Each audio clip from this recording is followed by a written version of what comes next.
আসসালামু আলাইকুম রহমতুল্লাহ। প্রিয় দর্শক মণ্ডলী, আশা করি সকলে ভালো আছেন। আলহামদুলিল্লাহ, আমি অনেক ভালো আছি। পবিত্র মাহে রমজানের সকলকে রইল শুভেচ্ছা ও মোবারকবাদ। আমি আপনাদের সামনে নিয়ে এসেছি কিছু প্রশ্নের সমাধান। অনেক ভাই আমাকে কমেন্ট করেন বা ফোনে বলেন রমজান মাসে কেমন বিক্রি হয় বা করতে পারবো কি না, আসলে রমজান মাসে কতটুকু কী বেচা কেনা হবে। আসলে যারা নতুন তাদের তো আসলে অনেকেরই ধারণা নাই। যারা নতুন নতুন কফি সেল করতেছেন বা কফির ব্যবসা করতেছেন, তাদের মনে অনেকে কৌতূহল জাগতেছে যে রমজান মাসে কিভাবে বিক্রি হবে।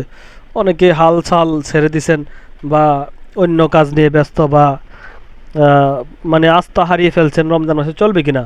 আমি বলবো আলহামদুলিল্লাহ ভাই, রমজান এক পবিত্র মাহে রমজান, এটা একটা বরকতময় মাস। এই মাসে আপনি যতটুকু বিক্রি করবেন এর ভিতরে আল্লাহ তাআলা বরকত দেবে। আল্লাহর উপরে ভরসা রেখে যদি অন্য কোনো কাজ থাকে তো আলহামদুলিল্লাহ ভালো, আর যদি না থাকে, যদি কোনো কাজ না পান, কফিটা বিক্রি করবেন একেবারে খারাপও না। আমি রমজানের মাসেও আমি বিভিন্ন রমজান মাসেও বিক্রি করেছি, যেমন আজকেও আমি কফি বিক্রি করেছি। রমজান মাসের মাগরিবের পর থেকে আপনার প্রায় 11টা পর্যন্ত 2 ফ্লাস বিক্রি করতে পারবেন। মাগরিবের নামাজ পড়েই আপনি আপনার এরিয়াতে যে মহল্লা বা বাজার রয়েছে ওই মহল্লা বা বাজারগুলোতে নেমে পড়বেন। আপনি দেখবেন ঈশান নামাজের পরই আপনার 1 ফ্লাস শেষ হয়ে যাবে, 2-2.5 ঘন্টার ভিতরে 1 ফ্লাস শেষ হয়ে যাবে।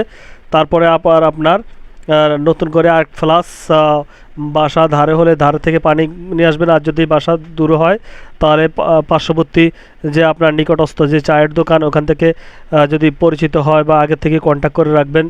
হ্যাঁ, বা ইলেকট্রিক্যাল কেটলি দিয়ে যদি গরম করে দেয় 20 টাকা পার কেটলিতে দিলেই চলবে। আর যদি সে এমনিতে চায়ের কেটলিতে গরম করে দেয় তাহলে 50-60 টাকা দিলেও আপনার লস নেই, কারণ আপনি সাথে সাথে পানিগুলো পেয়ে যাবেন। গরম পানির ব্যবস্থা যেহেতু পাইতেছেন, আপনার লস নাই। 50-60-70 টাকা দিলেও লস নাই। আপনি নতুন করে পানি নিয়ে তাহলে এই ব্যবসাটি আবার রানিং করতে পারতেছেন।